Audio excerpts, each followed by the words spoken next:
Everyone, thank you so much for your love and support. Every like, comment, and subscription means the world to me. You all inspire me to keep creating these emotional, romantic stories that touch the heart. If you're new here, don't forget to hit that subscribe button, tap the like icon, and share this story with someone who still believes in love. Stay tuned. More heart-melting, suspenseful love stories are coming your way. The morning light over Houndy Beach shimmered like glass. The sea stretched wide and calm, the horizon melting into pale gold.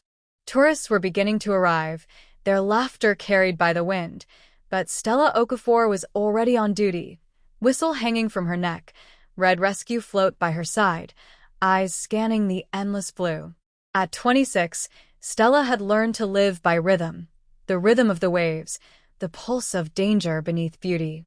Every morning, she woke before dawn, tied her hair into a neat ponytail, and jogged barefoot across the sand before her shift began.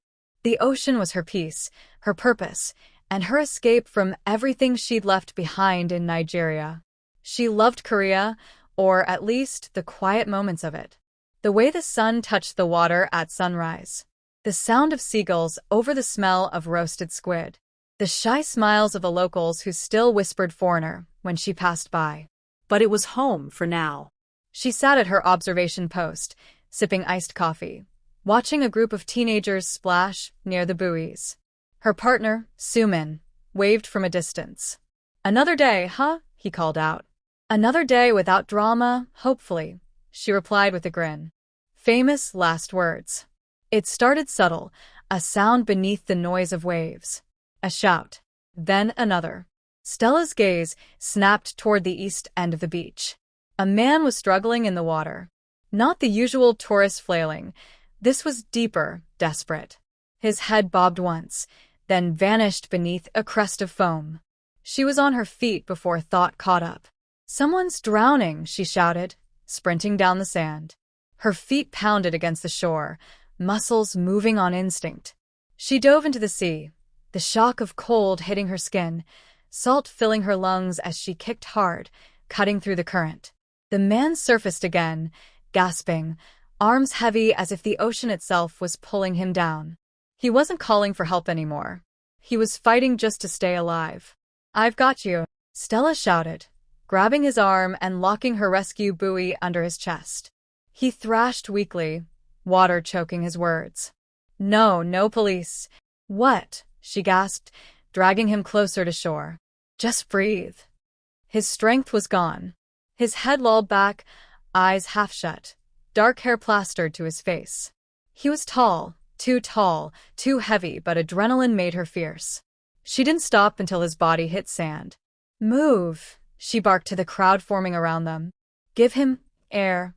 Kneeling beside him, she tilted his head, checked his breathing, then began CPR.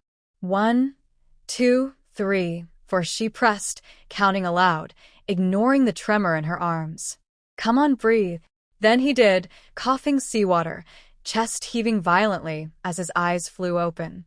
Those eyes, cold gray, like smoke and silver, met hers for one suspended second. And something electric passed between them. He groaned, rolling slightly to the side, muttering something in Korean that she didn't catch. "You're okay," Stella said softly, brushing sand from his face. "You're safe." But the way he looked at her, not grateful, not confused, wary, alert, like a man cornered, sent a flicker of unease down her spine. He was taken to the lifeguard station for recovery. Stella handed him a towel, watching as he sat on the bench, drenched, silent, his gaze distant. "Drink this," she said, offering him water.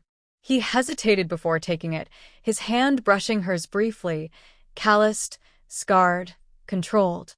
"Thank you," he said in English, his accent smooth but heavy. "You saved my life." "That's my job," she replied simply, though her curiosity was burning. He didn't look like a tourist. His clothes were expensive, linen shirt, gold watch still ticking. Not the type to go swimming alone. "Do you remember what happened?" she asked. He looked at her for a long moment before answering. "No." His tone said otherwise. Hours later, the beach returned to its usual calm, But Stella couldn't shake the image of him, the stranger from the sea. When she closed the lifeguard station, she noticed him again near the parking area, talking on his phone in hushed Korean. His expression was sharp now, commanding. And for the first time, she noticed two men in suits standing nearby, waiting for him. Who was he? As she passed, his gaze caught hers once more. "Miss Stella," he said suddenly, his voice deep. "Do you always risk your life for strangers?" She blinked. "I didn't know you were dangerous," she said lightly, half teasing, half honest. He smiled faintly, the kind of smile that didn't reach his eyes. "Maybe it's better that way." Before she could reply, he stepped into a black sedan, the door closing with quiet finality. The car disappeared into the city traffic like a shadow swallowed by light. That night, Stella walked home through the lantern-lit streets of Busan. She tried to forget the stranger, his cold eyes, the strange words, the men in suits, but his voice lingered in her mind, like the echo of a wave that never fully recedes. Maybe it's better that way. Somehow, she knew this wasn't the last time she'd see him.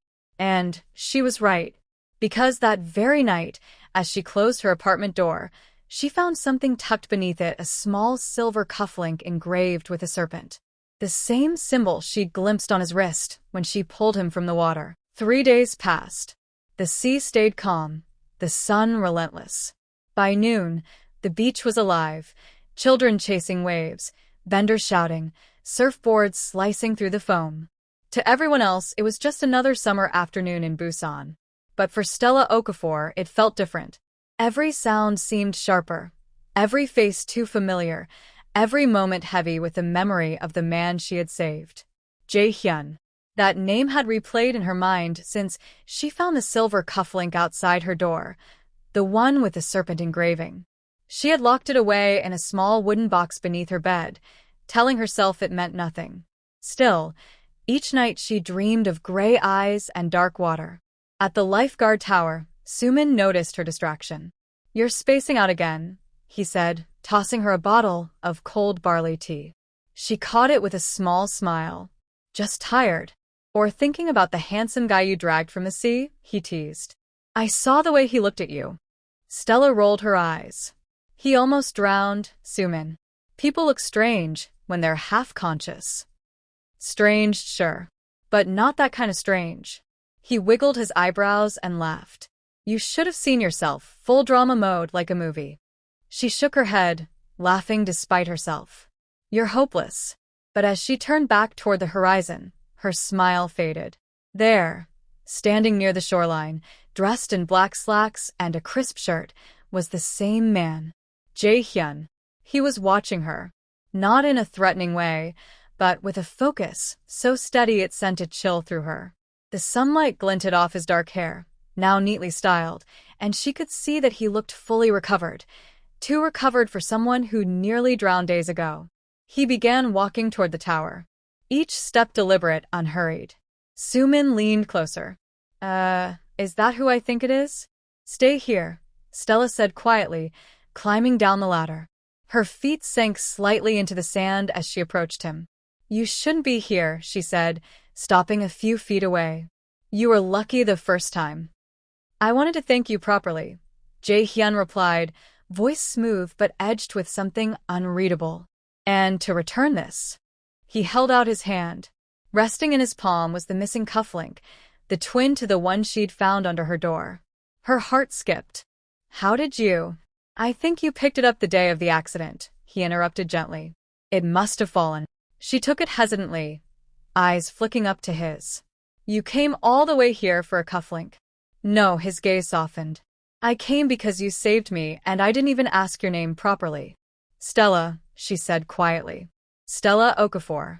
"Stella," he repeated, as if testing how it felt on his tongue. "A good name. Strong." A pause stretched between them, broken only by the crash of waves. He glanced toward the water. "Do you swim every day?" "It's part of the job." "And if someone dangerous walked into the ocean again?" His lips curved faintly. "Would you save him a second time?" She met his eyes, steady. "That depends. Would he try to kill me after I did?" For the first time, he smiled, small, real, almost boyish. Not you. Something in his tone made her heart flutter in spite of herself. There was a quiet sadness behind his confidence, like someone used to losing things he cared about. They walked along the shore for a while, the conversation strange but easy. He told her he owned a shipping company in Seoul, visiting Busan for business matters. She didn't press. Something in the way he said business told her not to. "Why were you alone that day?" she asked finally. He looked out at the horizon. "I made enemies. One of them tried to end things. I suppose the sea had other plans." There it was again, the darkness beneath his calm. But before she could ask more, his phone buzzed. A sharp, metallic ringtone. He stepped away, answering in rapid Korean. She couldn't understand, but the tone was clipped, dangerous. A man giving orders, not receiving them. When he returned, his eyes had changed. "I have to go," he said. "Of course." She nodded, masking her curiosity. He hesitated, then took something from his pocket, a small black business card with his name embossed in silver.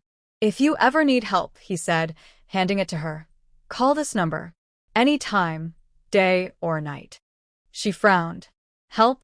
From a drowning man?" His smile returned, faint and knowing.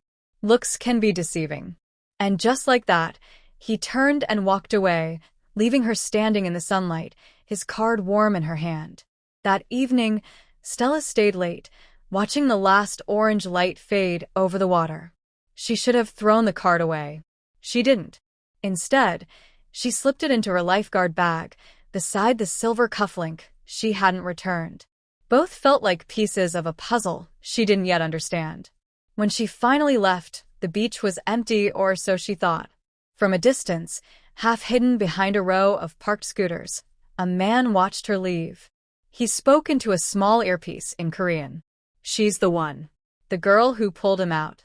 A voice replied, cold and calm. "Keep watching her. If Kong Jae-hyun trusts her, we need to know why." By the fourth day, the beach no longer felt like a place of peace. Stella could feel it, the subtle shift in the air, the way certain people lingered too long near her tower, the same silver van parked at different spots along the promenade. She told herself she was imagining things. But when you spend years scanning oceans for danger, you learn the language of unease. And this was a rip current she couldn't see, but could feel pulling at her ankles. That afternoon, while the sun shimmered off the water, a tall man with a camera hovered near the lifeguard post. He pretended to take pictures of the scenery, but his lens pointed mostly at her. Sumin noticed. "Do you know him?" "No," Stella said, frowning. "But he's been here since morning." "Want me to tell him to stop?" She shook her head. "Let's just stay alert." When the man finally walked off, she caught a glimpse of the small tattoo on his wrist, the same serpent mark she had seen on Jae-hyun's cufflink. Her stomach tightened. That evening, the beach emptied slowly, the sky painted with streaks of orange and violet. Stella packed her bag, glancing once more at the sea. She didn't notice the man who followed her at a distance through the narrow streets behind the promenade.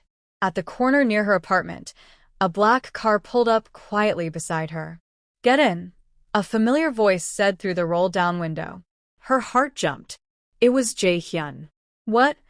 Why are you here?" she asked, glancing around. "You're being followed," he said calmly, eyes steady. "If you keep walking, they'll know where you live." Stella hesitated for half a second, then opened the door and slipped into the passenger seat. The car pulled away smoothly, merging into traffic. Inside, silence pressed between them. Jae-hyun's hands gripped the wheel, his jaw tight.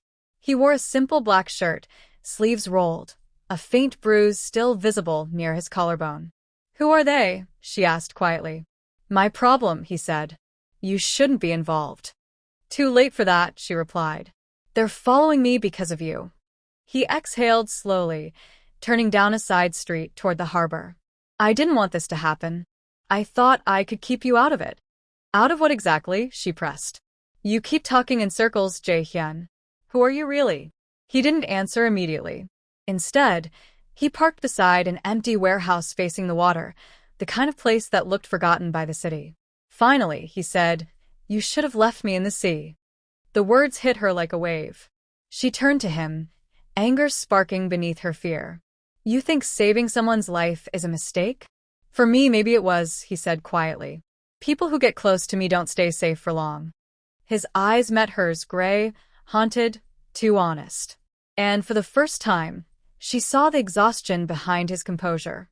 Then tell me why, she said. Why are you hiding? He looked away, the muscles in his jaw flexing.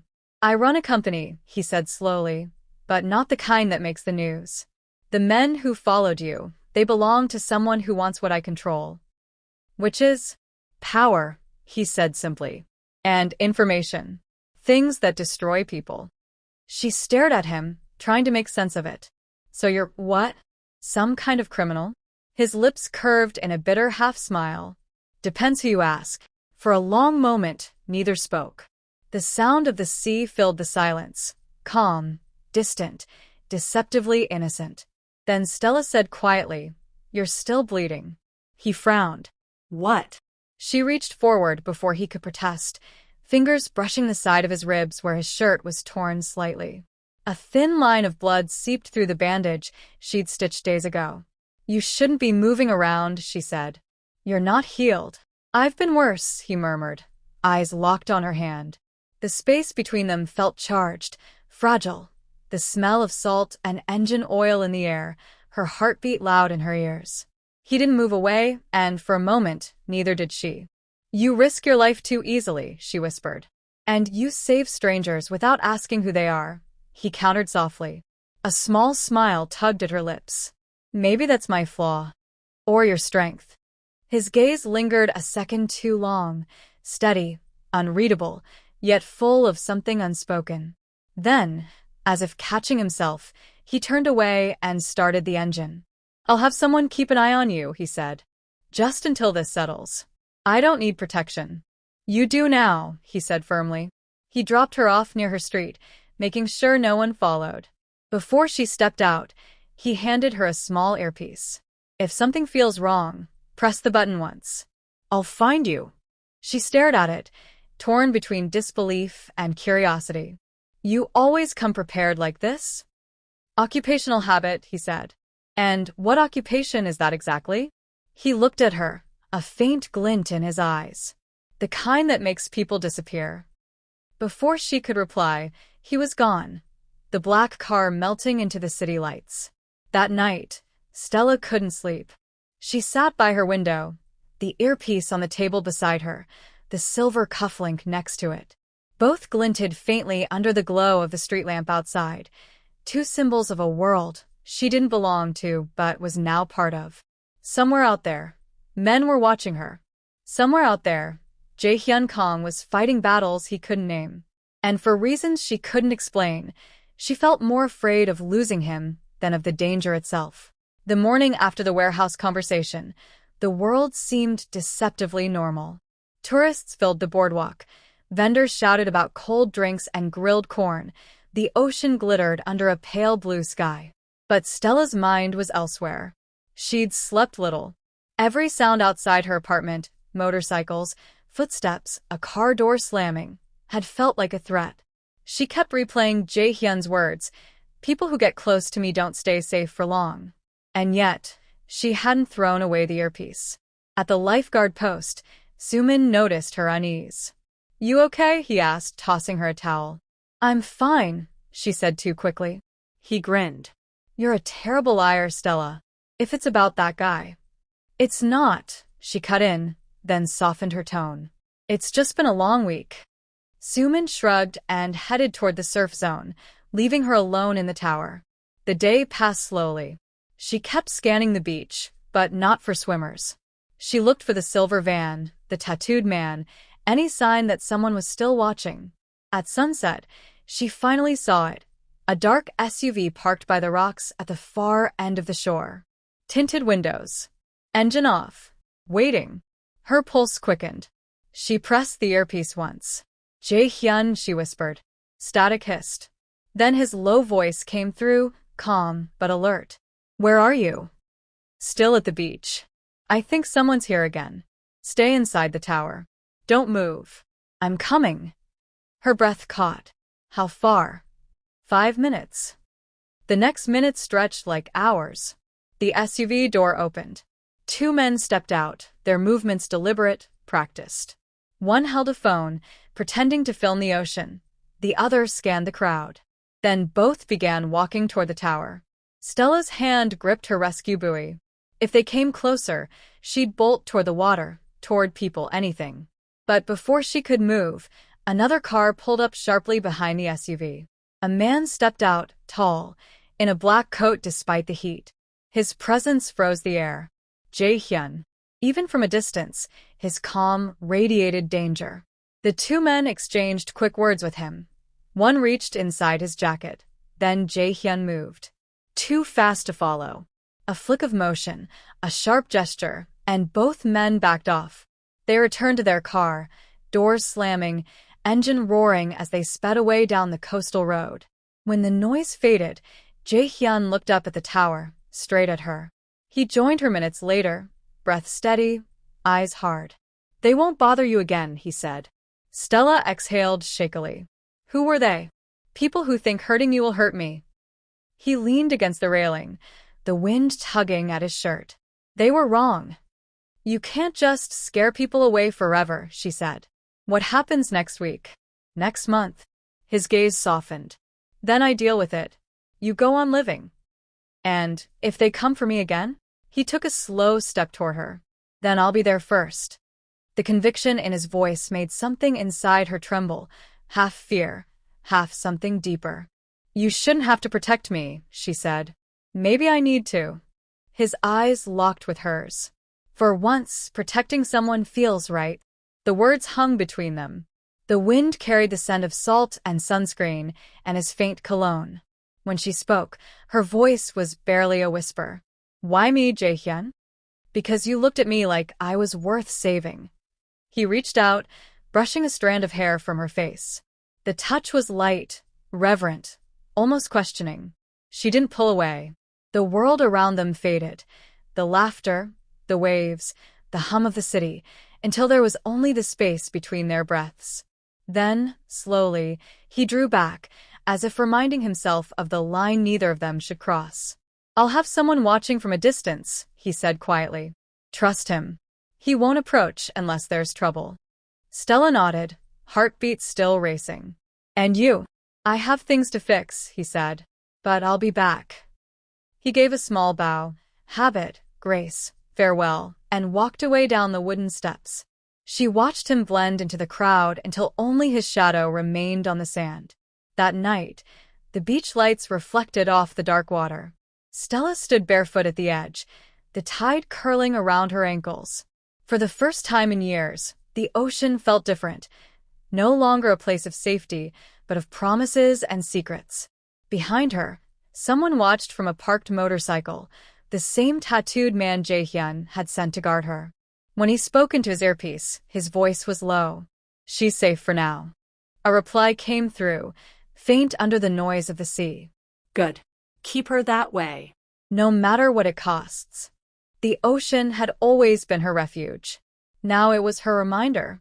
Every wave that rolled across Houndy Beach whispered the same memory, his face beneath the water, pale and lifeless, before she pulled him back into the light. It had been weeks since that day, but Stella still felt the weight of that moment, the breath she'd given him, the pulse she'd fought to find. And now he was part of her world in ways she could never have imagined. The morning was unusually quiet. The air smelled of salt and coffee, and seagulls drifted lazily above the water. Stella leaned on the balcony rail of her small apartment overlooking the beach, watching surfers paddle out beyond the break. Her phone buzzed. A message. Unknown number. "Meet me at the marina. 11 a.m. JH. She stared at it for a long moment before replying. "Is it safe?" "Always." For you. She sighed, tossed the phone on the couch, and ran a hand through her hair. She knew she should say no. She knew what kind of man he was, the kind who could make people disappear with a single call. But curiosity had turned into something else now. Something warmer, more dangerous. The marina was half empty when she arrived. The sun glared off polished decks and white sails, glittering like glass. Jae-hyun stood near the edge, dressed in a loose white shirt and dark trousers. He wasn't wearing his usual armor of control, no bodyguards, no black cars. Just him, leaning on the railing, looking out to sea. When he turned, he smiled faintly. "You came. You didn't give me much choice," she said, arms crossed. "I did," he said softly. "You always have a choice." He gestured toward a small yacht moored beside them. "Come aboard." She hesitated. "I didn't realize you owned one of these." He smiled again, this time without humor. "I own a lot of things I can't enjoy." Something in his tone made her heart tighten. The yacht cut across the bay, the city shrinking behind them. For a while they said nothing. The wind tangled her hair, and he watched her quietly from the helm. Finally, she broke the silence. "Why did you want to see me?" He didn't answer right away. Instead, he guided the boat toward open water, then turned to her. "Because there's something I want you to know." He reached into his pocket and handed her a folded photo, worn, creased, water-stained. In it, a young boy sat on a dock beside a man who looked proud but distant. "That's me," he said. "And my father." She studied the picture. "You look happy." "I was. Before he died." He paused. "Before I learned the truth." "The truth?" He looked at the horizon. He wasn't a businessman. He was the head of one of the old syndicates. "When he was killed, I took over at 21. Not because I wanted to, because the men he left behind demanded it." Stella's breath caught. "So that's how you—" "Yes." He gave a small, bitter smile. "It wasn't ambition. It was survival."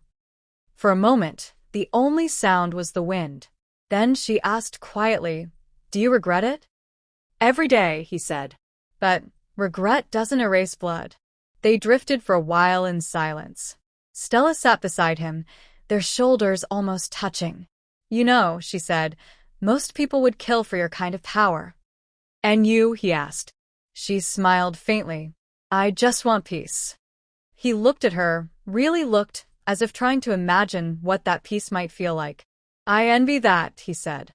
Then the boat rocked gently, and her hand brushed his. Neither of them moved. It was such a small thing, the warmth of his skin, the steady rhythm of his pulse, but it made her heart race faster than any danger could. He turned slightly toward her, voice lower now. "You could walk away, Stella. Pretend none of this happened." "Could you?" she asked. His silence was her answer. She met his eyes. "Then don't ask me to." The tension between them deepened, not the kind that came from fear, but from the awareness that something had already shifted between them. Something irreversible.